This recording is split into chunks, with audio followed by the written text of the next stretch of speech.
Wow, what a few days for Nottingham Forest. And you called it, actually, because I think what we just saw was the timeline of it all. Kind of last season, Evangelos Marinakis onto the pitch. It looked like they were having some kind of altercation before the first game of the season. Nuno had that interview where he said, we're nowhere near ready. Then the next week, talking about the fact that the relationship had broken down, and then game 3, and he's gone. What a timeline. Well, the relationship between him and the owner clearly fractured at the back end of last season, where they had Champions League football in their grasp. You could see the owner was not happy at letting it slip. A lot of people have criticised him for it, but I don't have a problem with that. You own the club. You empower somebody to deliver something that would have been transformative for the club financially and in terms of their stature as a club that's won the European Cup before twice. And I think as far as Marinakis is concerned, he probably did see the big nights at the City ground in his dreams, and then suddenly it's gone. So I can understand why he would be emotional about that.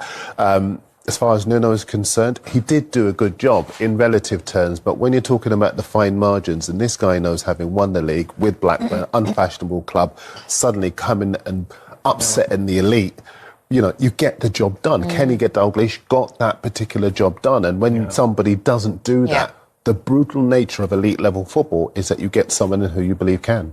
I'll probably surprise you, but I do agree with you. From a manager's point of view, normally a manager will stick up from. You cannot go public. He knows Marinakis. He knows him better than most of us. Yeah. You cannot go in front of the cameras and talk about your boss like that. If you do that, there's a good chance you're going to lose your job. And that's exactly what's happened to him. And it was almost, and I hate to say it, as if he got what he wanted in the end. Edu's come in. It's up to the owner to decide the structure of the club. Edu's come in, whereas previously Nuno was dealing with Marinakis regarding signings. Edu's come in, he's put his nose out of joint, and he doesn't like it. But unfortunately, you've got to get on with it. Absolutely. If the tail keeps wagging the dog, nothing will ever happen. You got to be the boss. Marinakis is the boss, and he's showing him, I'm the boss, and now I've got a new man coming in there. It will be very interesting. This is not Nuno in front of the cameras. This is Ange Postecoglou. He's a delight for all of us because he gives us sound bites time and time again. Yes. But he talks from the heart. He speaks from the heart, just like the owner. It could be the perfect marriage, or it might not last very long.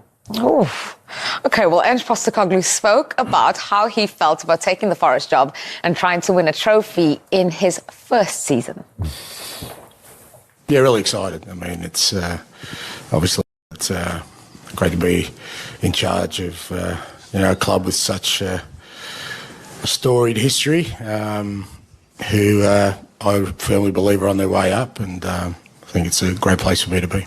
If you asked me at the start of the year, would Nottingham Forest would be a possibility, I would have said to you, no way, because, the job that Nuno had done and the trajectory of the club was on. But, it presented itself, and I said I was happy to take it.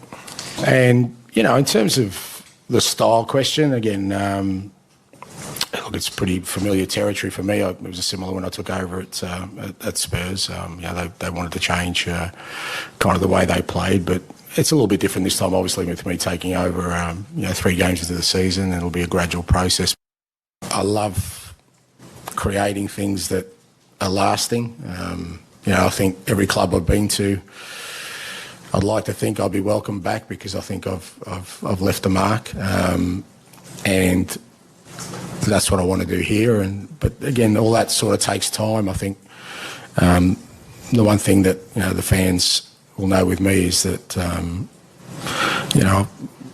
I've set my mind to do something. I'll see it through, and hopefully I can bring some special times to the football club. Well, we know you win a trophy in your second season. I won a couple in my first as well.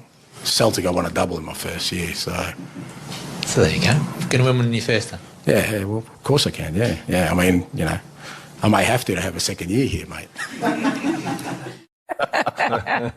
And Postecoglou with the quotes. Put it on a T-shirt. Stylistically, though, his Spurs last season and Nuno's Forest were oceans apart. What do you think he will bring into Forest? Well, the funny thing is that Nuno's also one of his predecessors at Spurs as well. And Tim will know, at Spurs, there was that demand for free-flowing football. I think he'll bring that to Forest. There are two reasons why I think he'll do well. The first is that Forest have a far better defensive base than Spurs. Sells was in competition for the Golden Glove last season. Yep. The two centre-halves are outstanding, in particular Murillo, and at the fullback positions they're strong as well. Yep. Whereas he had to do a bit of surgery to be able to get to where he wanted to be, and he was massively affected by the injury problem that seems to be a dark cloud over Spurs. The other reason why I think he is going to do well is because he's outside of London. The spotlight will not be as heavy on him as it is there, and he will get the freedom to be able to really build something, build that momentum. Forest under Nuno last season, no one really saw him coming, and then suddenly he was there in the business end of the season. Yeah. I think that's going to be the case. The one last thing I want to say about him is that in terms of the Premier League, I almost wonder if we're at that stage now where we need that kind of charisma that he brings. You've been alluding to it, you know, the fact that he loves it, it's the sound bites and all that. Yeah. This is a global reality TV show, and it needs characters. Yeah. And Nuno is a good tactician, but he's very dour. He doesn't have that charisma that you now need, really, to establish yourself and make an impact with elite level players as well. Best soap opera in the world. How does he change things, though? Because Forest, as we know, played with very little of the ball last season. They were quite pragmatic. Does Ange do little by little, or does he change it all straight away? And Arsenal has their first test. I'm the only surprise for me that after he got the job that he couldn't drag it out after the Arsenal game. I think I would have said to Mr. Marinakis, is there any chance I can send it to my lawyers and then I'll get back to you after the weekend? I mean, come on, Ange, use your brains now. It's much better. Swansea and Burnley, Betis, that's much easier. Starting off with Arsenal. You don't want to get beat off us, but look, it's a hiding to nothing for him. I mean, just go in there. Listen, he goes in there and he'll play. He won't change. To answer your question, he won't change everything. They're not going to reinvent the wheel there straight away. But I'll tell you one thing. The last 3 days he's had training. Once he gets a few of them back from international duty, like he'll never run before, because they are going to have to get the ball back very quickly. That's what he demands. First one, nearest to the ball, go and get it back. We'll funnel him behind. But I think I can't see him being like Mickey van der Ven and Romero right on the halfway line. I think that Milinkovic at the back there hasn't got the pace to be able to do that. No. I think that Ange will tweak it slightly. I don't think he gets enough credit for his acumen of tactics. The guys know what he's doing, and I think it's good. A really encouraging appointment for Nottingham Forest. I really do. Yeah. I'm delighted to see him back. I thought it was harshly treated at Tottenham to win a trophy and then lose your job. Yes, he lost 22 games. I know people are screaming at in the Premier League, but he made a decision very early out, probably January time, that the squad of players what Tottenham had could not perform and be competitive on all levels. So he picked one competition, what he felt was the one to, and it was probably the best one to pick, because by winning it and getting the open top pass, you qualify for the Champions League. He's left them with a massive present, and there should be a statue of that man outside that football. Mikel Arteta on Bukayo Saka's match fitness ahead of Nottingham Forest clash. As the Premier League season intensifies, all eyes are on Arsenal's young sensation, Bukayo Saka. Mikel Arteta, the Gunners' astute manager, recently shared insights into Saka's current fitness levels, expressing concerns that could have significant implications for both the upcoming match against Nottingham Forest and the crucial Champions League clash on September 16, 2025. With Saka's contributions being vital to Arsenal's ambitions this season, Arteta's comments raise questions about player management, fitness, and the strategic decisions that lie ahead for the club. The importance of match fitness. Match fitness is a term that frequently surfaces in conversations surrounding professional athletes, particularly footballers. It refers to the physical condition required to perform at peak levels during competitive matches. For players like Bukayo Saka, who are pivotal to their team's attacking dynamics, maintaining optimal fitness is crucial. Arteta emphasized the necessity for Saka to be in top form, particularly given the heavy workload expected from him this season. "We need him to be fully match fit," Arteta remarked during a recent press conference. "His role in our system is fundamental, and without that sharpness, we risk not only his performance but also our overall effectiveness as a team." The manager's words underline the delicate balance between player health and team performance, a juggling act that many managers in football must navigate. Saka's workload and its implications. Bukayo Saka has rapidly established himself as one of the brightest talents in European football. His ability to influence matches, be it through blistering runs down the wing, clever positioning, or clinical finishing, has made him a cornerstone of Arsenal's attacking setup. However, with that prominence comes a significant workload.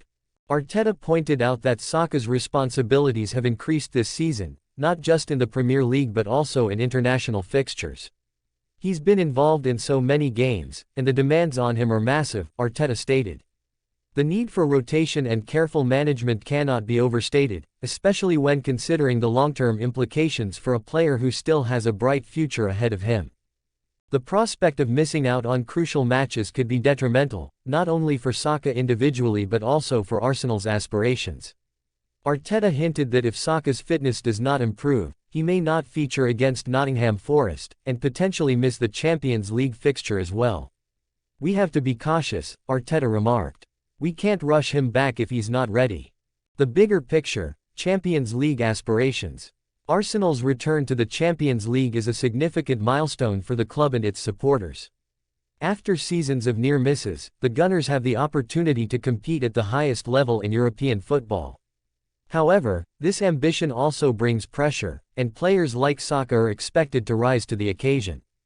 The match on September 16, 2025, against a yet unknown opponent in the Champions League is one that Arsenal cannot afford to take lightly. Arteta's comments about Saka's potential absence from this match underscore the strategic importance of managing player fitness. "Every game in the Champions League is crucial," he noted. "We need our best players available, and Saka is one of those." Managing player fitness, a delicate balance. Arteta's approach to player management has drawn praise from various quarters, particularly for how he handles young talents like Saka. The manager's philosophy emphasizes development and sustainability, ensuring players are not overburdened too early in their careers.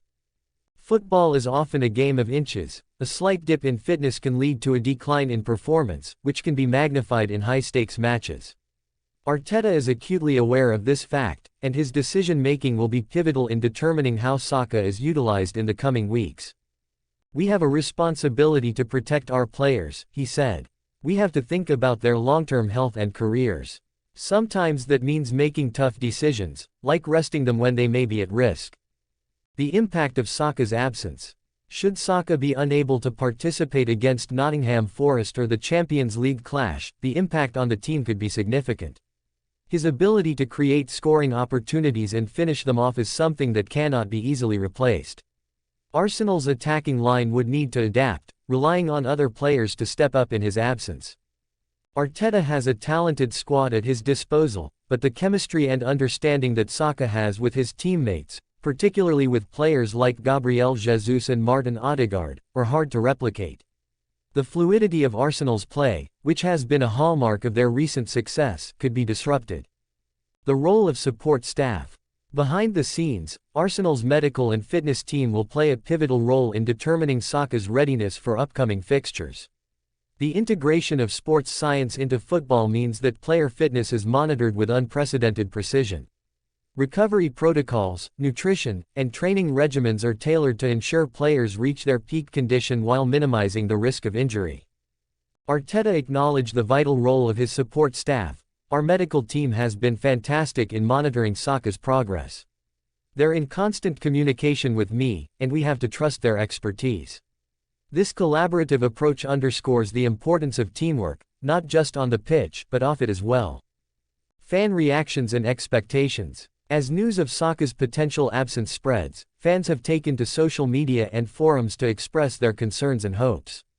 The love and admiration for Saka are palpable. He embodies the spirit of Arsenal and is seen as a future leader of the team. Supporters are anxious about the implications of his fitness, especially as they dream of a successful campaign in both domestic and European competitions. Many fans have called for patience, understanding the need for careful management of a player who has a long career ahead of him. Others, however, express frustration at the prospect of missing out on one of their best players during crucial matches. Arteta's transparent communication with fans regarding Saka's fitness is crucial in managing expectations. Conclusion: a strategic decision ahead. Mikel Arteta's comments about Bukayo Saka's match fitness highlight the complexities of managing a young talent in the high-pressure environment of top-flight football. With the stakes higher than ever as Arsenal aims for glory in both the Premier League and the Champions League, every decision matters. The upcoming matches against Nottingham Forest and in the Champions League will test not only the squad depth but also Arteta's managerial acumen. Whether Saka takes to the pitch or not, it is clear that his presence, both physically and symbolically, will be felt in the squad. The club must navigate the challenges of player fitness, expectations, and aspirations with wisdom and foresight. As fans eagerly await updates on Saka's condition, one thing remains certain: in the world of football, every moment counts. Arteta's careful consideration of Saka's fitness may very well be the difference between triumph and disappointment as Arsenal seeks to reclaim its place among the elite.